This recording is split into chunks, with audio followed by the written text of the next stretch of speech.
About 3 weeks ago, as we went into the second half of the season, hadn't played our best ball, needed to get on a roll and get some momentum going, and that's what we've done. Seemed like each week something new comes along.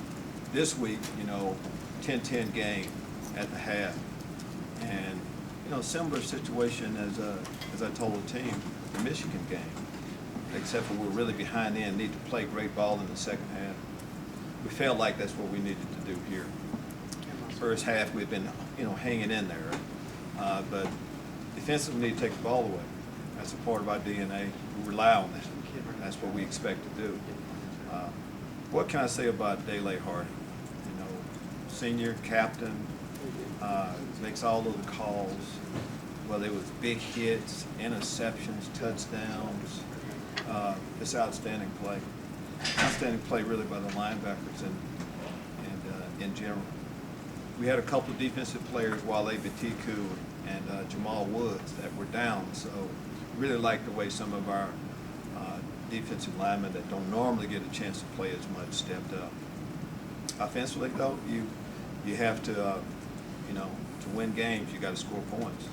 Though Brandon, of course, big throw, of course, big run. We just kept, it was a heavyweight fight most of the time, and we hung in there. When you take the ball away on the defensive side, and you have ball security on the offensive side, of course, if you look to that who won or lost, it's normally about that turnover ratio. No major injuries, which puts us in position to have the biggest game we've had since I've been here. This one coming up this week. No, we haven't talked about bowl game, but that would be big for our program. And next week, that's what's at stake. So we're going to embrace that and go ahead. Take your question. Is it okay for the kids now to Absolutely, it's okay. It's always about the next game. And if we win the next football game, we're bowl eligible. Absolutely. I started that in the locker room right now. We're embracing it.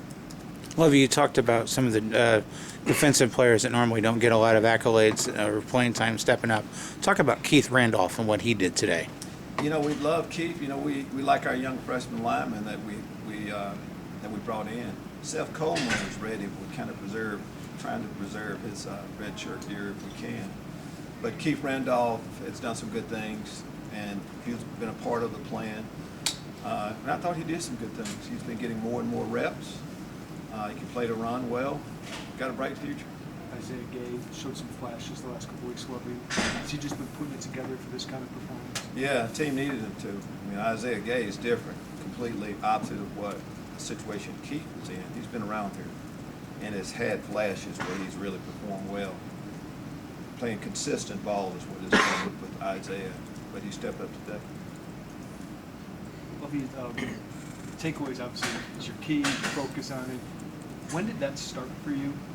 I don't. It's just been a part of just what I believe to be able to play winning ball. Why not? And it's just not takeaways. It's about ball security on the offensive side, which leads to that turnover ratio. Our guys have bought into it. Offense has just as much to do with that by protecting the football the way we have lately. And your offense is taking advantage of those takeaways. They can score on every takeaway. How does that complement? Well, that's the next part of the equation.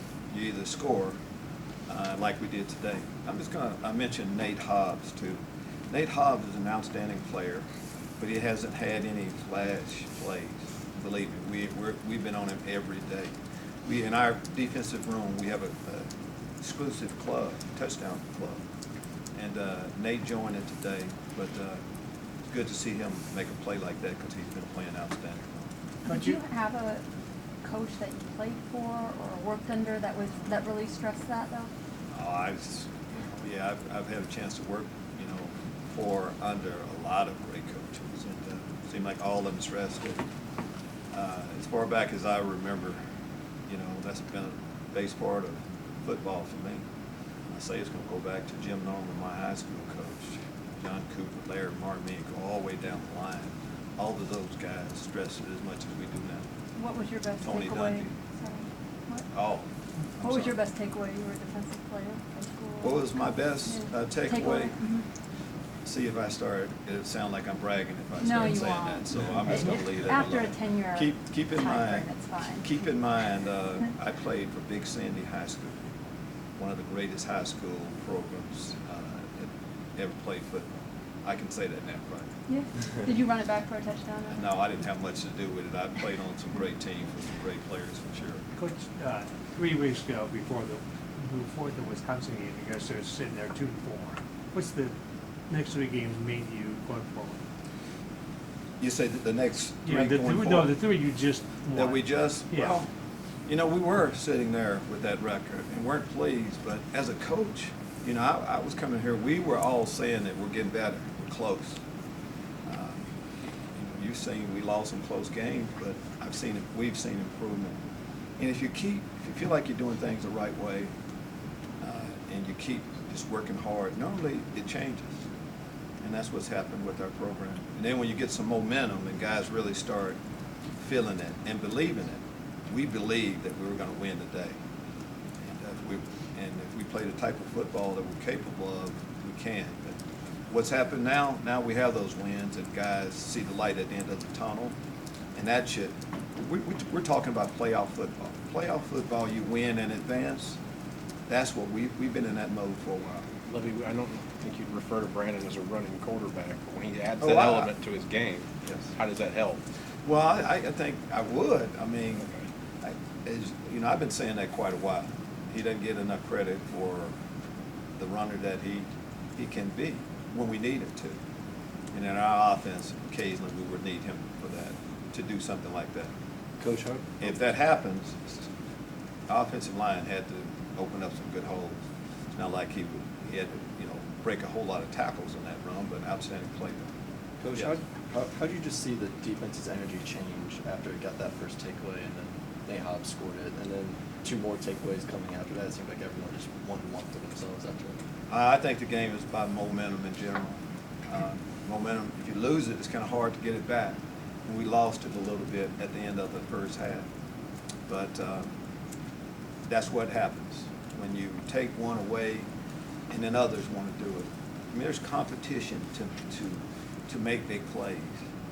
Talk about Nate Hobbs. After that, you know, of course, Dele Hardin, you know, he's the leader, you know, as far as scoring touchdowns around here. That's good competition that you want the guys to feel. A lot of the questions around the program about building it up, how important is it does it feel like it's stabilizing, and how important is it to have these consistencies with wins? Well, I think I think everyone would say we're headed in the right direction. We haven't accomplished anything. I mean, but when I say that, we have accomplished a lot as far as we're concerned within our building. For us to get our 5th win, 3rd in a row, that's an awful lot. But there's so much more that we have to do. We had a great 3rd quarter, and now we have what, about 3 games left, right? 4th quarter left, right? It's always about the 4th quarter. So all we've done is put ourselves in position to have an outstanding 4th quarter, and we can't wait. This is not your best season, Coach. Coach, this is not your best season. Are you going to allow yourself to think about that at all? How much time? You know, if we had a bye week, maybe we'd think a little bit about that. But guys, it's the same routine each week. When we win, we're going to celebrate. Guys are celebrating the locker room, just pumped up the volume, the music, all that good stuff. We're going to enjoy it tonight. Tomorrow, you come over there, we're back at work. This just made this win just set up this next game to, you know, for us had the biggest game we've had since I've been here. So not a whole lot of time. We'll do it for a while. Okay, it looks like for the last 3 years you've sold hope for so bad. A lot of recruits here, man. How does it change now that you have 3 wins, you're going to have 5 and 4 around? How does that recruiting pitch change to those guys? I think the recruits have been buying into what we've been saying for a long period of time, but I think it helps a little bit. A lot of people have wanted us to do well. But once you start really, you know, confirming it with victories, it helps an awful lot. I think most recruits that, you know, I've talked to, they like everything we're doing, but the coaching, if we had a better product on the football field, that's what we've gotten. You know, it was, hey, coach, if we had better facilities, you know, when we were here, and coach, if we had a better product on the football field, we have better facilities. Thanks, Josh. And we have a better product on the football field. I would get on board with that. And we have some great prospects here, of course, today, and we'll have more coming. Well, in the first half, when they called Bebe out of bounds in the end zone, there were some people that thought maybe you should have challenged that. What do you have to say to people that think your style might be a little bit too conservative? One more time. What do you have to say to people that think you're maybe a little bit too I'm not conservative? really kind of interested in that. You know why I didn't challenge it? This is what you tell those people. The official told me, Lovie, we saw it. It was an incomplete pass. So what else? So those people, tell them that, all right? Fair enough? And most of the things that happen behind the scenes, there's a little bit of thought has gone into it, and that was definitely the case on that. So tell those people, all right? Coach, halftime, what was the mood like with the guys? I mean, you said 10-10, you know, how were the guys? Were they? Disappointed. Oh, okay. Yeah, disappointed at how we had played. Okay. And that's a good thing too, you know. Started off 10-point lead, and they got momentum at the end. There was disappointment because I know defensively we had missed some plays. Offensively, we hadn't been able to get our run going. But there was disappointment, but there was also a lot of energy heading into the second half. Again, we've been in that position a few times at the half, but we need to play a lot better ball. Same feeling I got that I've gotten other times when we come out and play better ball in the second half. Well, it feels like you and Josh have a plan. How does it feel to validate that now? 4 years ago, you have a plan now. It's like pretty straight when you're starting to get things. Well, I would just say that we're validating. I mean, we feel pretty good about making progress, but it's just so far to go. We're just getting started. I just know that we like where we are right now, winning. It's fun winning and seeing some of the fruits of our labor a little bit, you know, see it panning out the way we would like. That part is really good. But again, we haven't really done much right now except for confirm that there's improvements being made behind the scenes. What is the response to the GoFundMe for Bobby just in the last 3 days maybe mean to you? Yeah, it's just been kind of overwhelming a little bit. You know, we've been involved with, you know, Bobby is fighting every day. I mean, he's got a lot tougher battle that he's fighting, a lot more than all of us. And we've seen that behind the scenes, but it's going to take an awful lot.